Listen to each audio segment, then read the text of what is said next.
नमस्कार दोस्तों। जीवन में आपने कभी किसी के साथ संवेदना प्रकट की है? कभी आपको ये लगा है दूसरे का दुख देखकर कि ये दुख बहुत ही बड़ा है, या ये दुख किसी को ना हो? ऐसा कभी लगा है कि आपके दुख को कोई बांटने आ जाए? ऐसा कई बार लगा होगा। यदि आप मनुष्य हैं, संवेदनशील हैं, तो आपको कई बार लगा होगा। पर नैतिकता के दृष्टिकोण से हम उसे किस नाम से जानते हैं? जैसे लोग कहते हैं ना, सहानुभूति जताने आया है। एक और वर्ड है समानुभूति जताने है, और एक और वर्ड है उदासीनता। तीन शब्द हैं।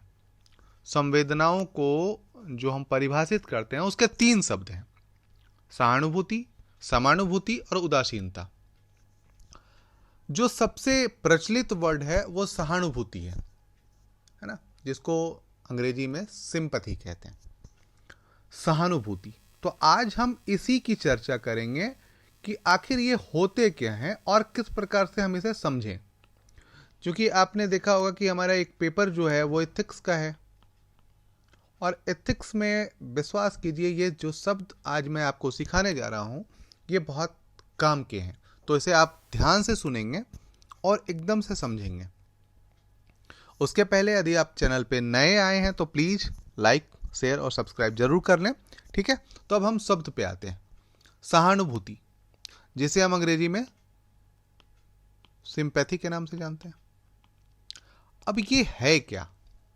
इसके पहले आपको एक और शब्द से परिचय करा दूं, समानुभूति।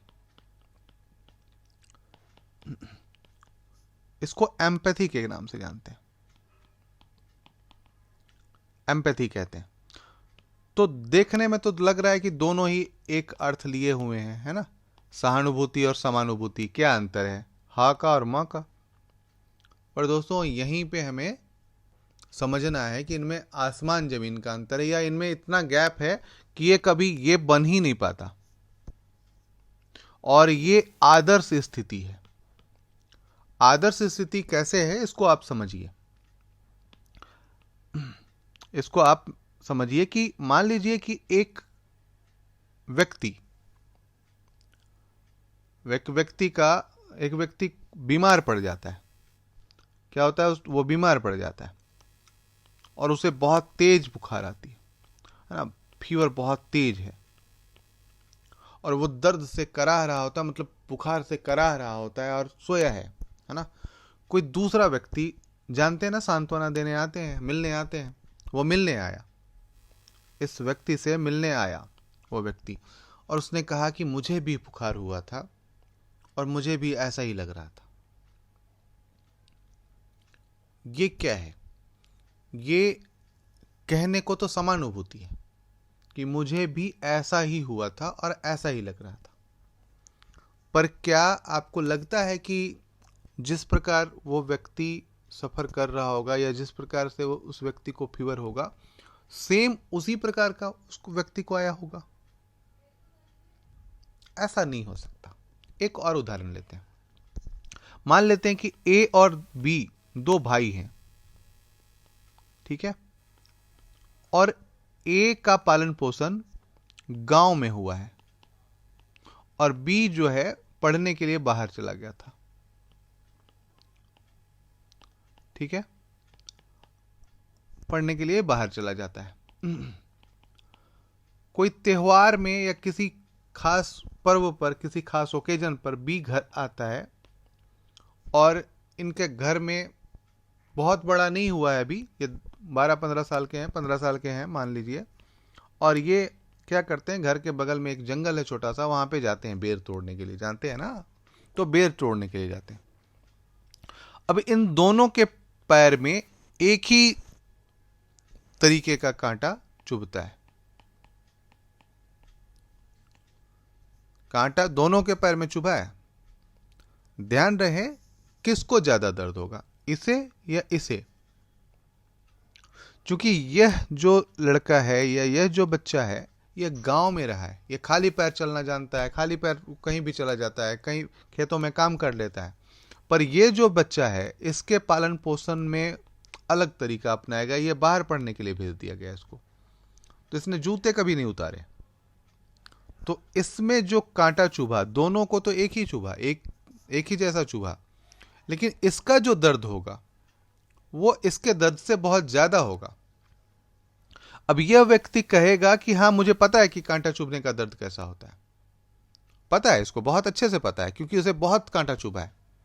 लेकिन जब पहली बार चुभा होगा और जब अब चुभ रहा है तो अंतर होगा। तो दोनों में समानुभूति नहीं है, समानुभूति नहीं हो सकती। अब एक और उदाहरण लेते हैं, इससे और स्पष्ट हो जाएगा। ए और बी दोनों दोस्त हैं, दोनों एक ही स्कूल में पढ़ते हैं, स्कूल एक ही है इनका, स्कूल एक ही है इनका और दोनों पढ़ते हैं। किसी के साथ ऐसा ना हो ए के पिता की मृत्यु हो जाती है ना, ए के पिता की मृत्यु हो जाती है। ए का जो परिवार है वो जॉइंट है, जॉइंट फैमिली है। पिता नहीं रहे पर चाचा है, ताऊ हैं, दादाजी हैं और सारे चचेरे भाई बहन हैं, सब कोई है। पिता नहीं रहे, पिता जाने का दुख तो है, बहुत बड़ा दुख है और उसे दुख हुआ है। बी कहता है कि बहुत ही बुरा हुआ, या मतलब जो भी संवेदनाएं अपनी प्रकट करी। अब कुछ ऐसा संयोग होता है कि बी के पिता की भी मृत्यु हो जाती है, कुछ दिनों पश्चात बी के पिता की भी मृत्यु हो जाती है। पर बी का जो परिवार है वो सिंगल है, या न्यूक्लियर फैमिली जिसको कहते हैं, है ना, एकल परिवार जिसको कहते हैं। सिर्फ मां बाप थे, सिर्फ पेरेंट्स है इसके। अब इसमें एक पार्ट टूट गया इसका। अब एक कहता है कि कुछ दिन पहले मेरे पिता की मृत्यु हुई थी तो मैं तुम्हारा दुख समझ पा रहा हूं। क्या आपको लगता है कि ए बी का दुख समझ पाएगा? यहां ये जॉइंट फैमिली में है, वो न्यूक्लियर फैमिली में। यहां जॉइंट फैमिली में है, उसे परिवार मिलता रहेगा, लोग मिलते रहेंगे, पिता की कमी कोई पूरी नहीं कर सकता, मैं ये नहीं कह रहा। पर अपेक्षाकृत बी और ए में, बी और ए के अनुभूतियों में अंतर है। तो सहानुभूति तो जरूर हो सकती है, इससे सहानुभूति जरूर हो सकती है पर समानुभूति नहीं हो सकती। तो समानुभूति के कारण क्या अंतर है? समय का और परिस्थितियों का।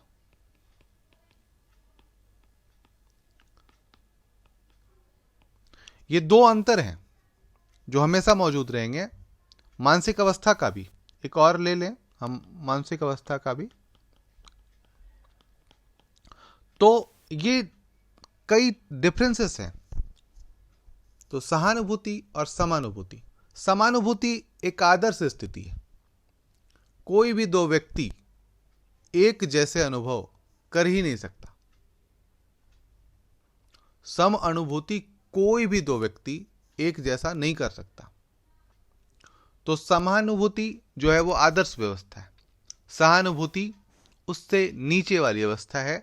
और सामान्यता, सामान्यता नहीं, यदि हम कहें तो सभी चीजों में सहानुभूति होती है, सहानुभूति कभी नहीं हो सकती, समानुभूति कभी नहीं हो सकती। ठीक है दोस्तों, मुझे लगता है मैं बता पाया होऊंगा। यदि बता पाया हूं तो प्लीज कमेंट करके बताएं कैसी लगी ये वीडियो। हम आगे और भी कुछ लेके आएंगे। धन्यवाद।